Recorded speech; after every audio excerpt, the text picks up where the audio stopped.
Pada soal sel volta kali ini diketahui data potensial reduksi beberapa kation.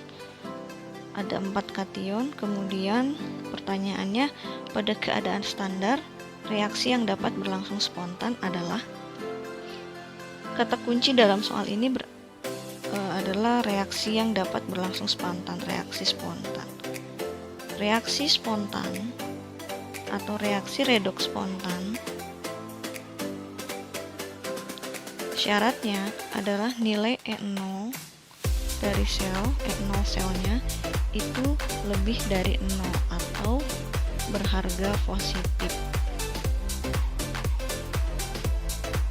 Jadi kalau ada soal seperti ini, opsinya adalah beberapa reaksi, maka kita harus tentukan E0 dari setiap reaksi ini.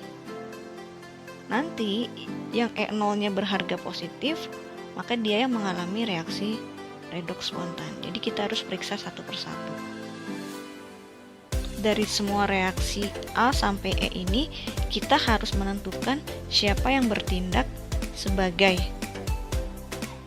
katodanya siapa, anodanya siapa, nanti nilai E0 selnya berapa.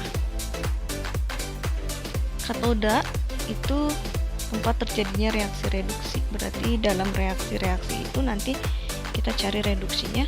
Anoda itu oksidasi. Oke. Yang A, di sini ada Mn dengan Cu. Kalian perhatikan sebelum reaksi. Mn-nya Mn2+. Setelah reaksi Mn-nya logam.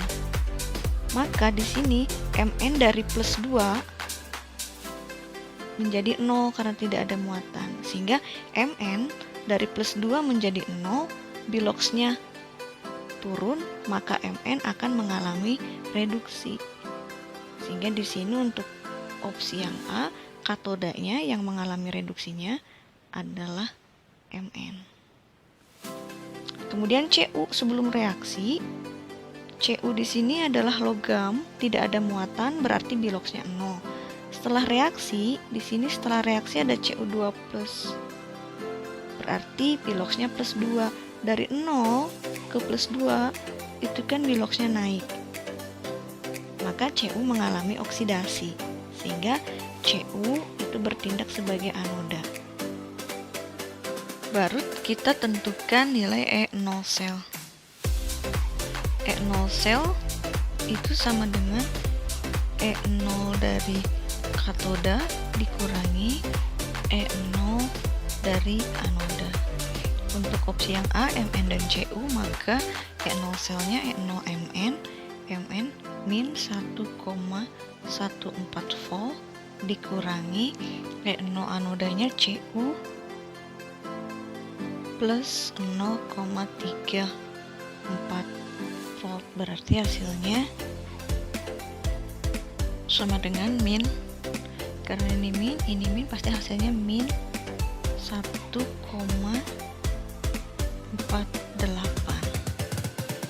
Ini yang A. Kemudian dengan cara yang sama kita tentukan yang B. Yang B antara Mn dan Cl. Mn di sini Mn2+ plus 2 menjadi Mn, maka di sini Mn dari plus 2 menjadi 0, Mn mengalami reduksi, berarti reduksinya Mn.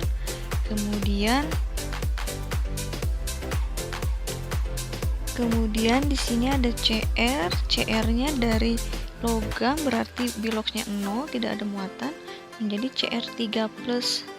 Berarti dari 0 ke plus 3, dia mengalami oksidasi, maka Cr-nya bertindak sebagai anoda, sehingga nilai E0 selnya Mn, katodanya Mn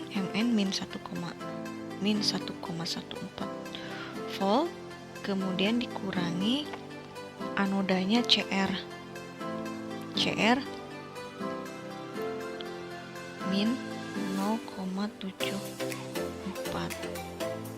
Berarti di sini hasilnya masih negatif 0,40. Kemudian yang C antara Zn dengan Cu. Di sini sebelum reaksi Zn plus 2 menjadi Zn 0 karena dia logam tidak ada muatan, maka plus 2 ke 0 itu reduksi, Zn nya mengalami reduksi sebagai katoda. Kemudian Cu dari tidak ada muatan, dia sebagai logam, piloksnya 0 menjadi Cu2 plus ion yang bermuatan plus 2, berarti dari 0 ke plus 2 Cu mengalami kenaikan bilangan oksidasi, berarti Cu akan bertindak sebagai anoda. E0 selnya katodanya Zn, kita lihat Zn min 0,76 dikurangi anodanya Cu plus 0,34 sama dengan min 1,1 volt. Kemudian yang D, opsi yang D antara Zn dengan Mn. Di sini sebelum reaksi Zn-nya dalam bentuk ion plus 2. Setelah reaksi Zn-nya logam, tidak ada muatan, berarti biloksnya 0, plus 2 ke 0, maka Zn mengalami reaksi reduksi. Sehingga di sini Zn-nya reduksi, Mn dari logam tidak bermuatan, biloksnya 0 ke Mn 2 plus 2, berarti dia mengalami oksidasinya Mn. Sehingga E0 selnya katodanya Zn min 0,76, anodanya Mn min 1,14 volt sama dengan plus 0,38 volt. Kemudian yang terakhir, opsi yang terakhir yang E antara Cr dengan Cu. Di sini Cr-nya plus 3 menjadi logam, berarti Cr-nya mengalami reduksi.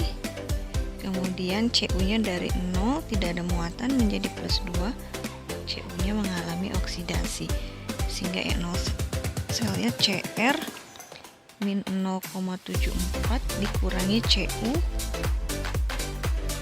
plus 0,34 sama dengan min 1,08. Dari hasil E0 sel masing-masing bisa kita lihat yang memiliki nilai E0 sel lebih dari 0 atau berharga positif itu adalah yang D, dia berharga positif. Maka yang mengalami reaksi reduks spontan adalah reaksi yang D.